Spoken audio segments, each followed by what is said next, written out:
से सुन कि यह बाबा का अंदर कितना गुण बा। अच्छा तो सुनावा। वैसे तहरा बाबा की विशेषता के बारे में हम जानता नहीं, लेकिन तू सुनाइएगा। अच्छा तो ये भौजी अब तू हमारा बाबा को विशेषता सुन कि हमार बाबा में कौन कौन गुण भरल बा। फेर ना लगे नजरिया हो, फेर ना लगे नजरिया, देख के एक बेरा झरल हो गलती से अखियां मरल बूढ़ाऊ।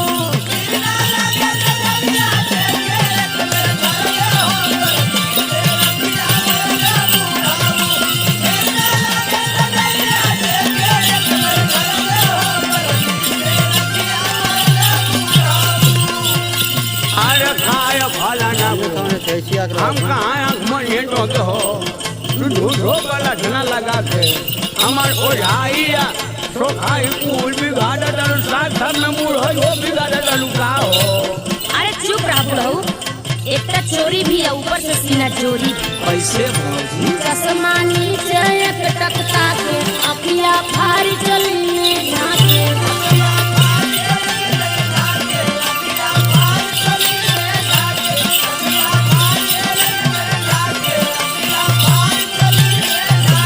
चश्मा नीचे एक टकता के अखिया फारी चलने झाके।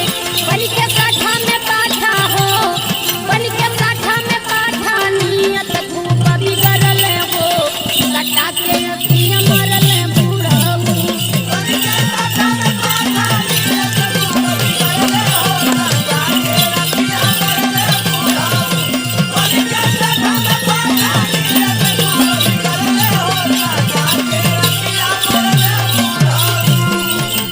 ए भौजी का देवर बबुआ?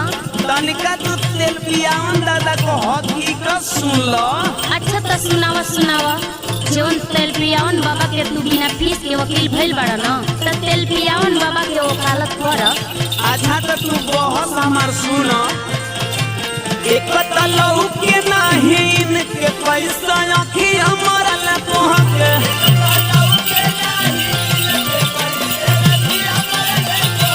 एक तलहु के नाहीन के पैसे अखिया मरल तोहा के। काहे लावेलू लछन हो, काहे लावेलू लछन, तोहरो का बिगड़ल हो गलती से अखिया मरल बूढ़ाऊ।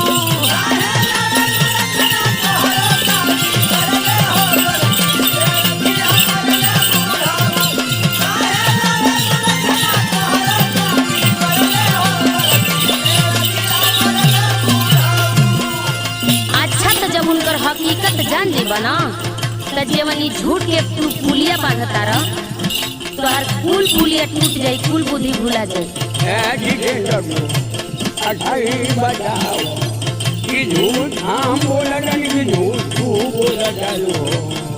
अच्छा तो ये दीवाना तनी हमर बात सुन। झूठ हम बोलतानी कि बूढ़ऊ बोलता रे? अच्छा सुना भौजी सुना। साझे सवेरे बोलावे अकेले, झाड़ी के नुना तेल रोज देले।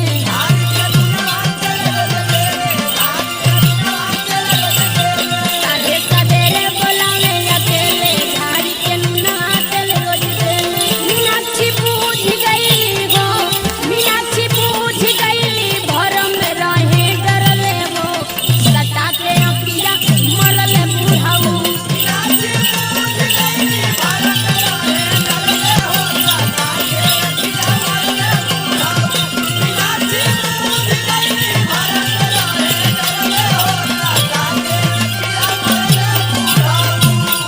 अच्छा तो ये भौजी आखिरी में हमारे को बात सुनो।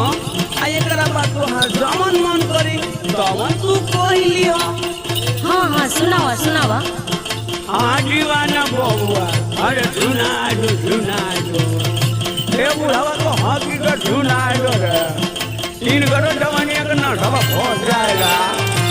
गाँव भर इनसे नजर झरावे, कोई ना इनके लक्षण लगावे।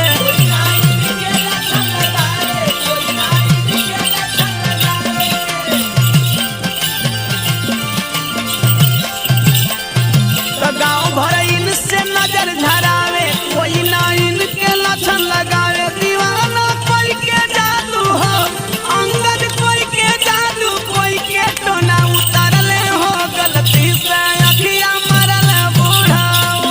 साक्षी बूझ